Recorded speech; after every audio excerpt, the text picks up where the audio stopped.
আমি বলে দিচ্ছি, যাকে যেখানে পাবে একদম চামড়া তুলে দাও। হ্যাঁ, আমি তো ওই আন্দাজ করি আপনাকে আমি বলছি যে আপনি একটু কথা বলার সঙ্গে এবং সাইডে।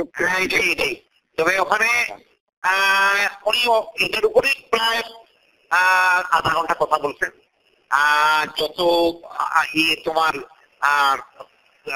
মানে ক্রোধ ঢালছেন, এবং সেখানে নাম না বললেও এই ইঙ্গিতটা আমার দিকেই আবার মধুর আছে, তারপরে মঈন খান আছে, তাদের দিকেও নাম ধরে বলেন, কিন্তু সবগুলো একসাথে মিশিয়ে বলছেন। বাট আমার জিনিসগুলোকে বেশি করে বোঝা গেল যে আমাকে উনি ইঙ্গিত করতেছেন।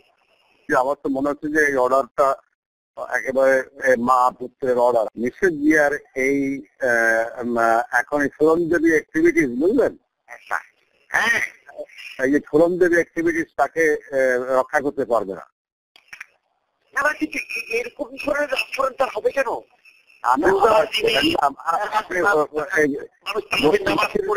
ওখানে আসছে, তার আচরণ দেখালেন মানে একেবারে একটা সন্ত্রাসী মূর্তি, এবং ডাইরেক্টলি অর্ডার দেওয়া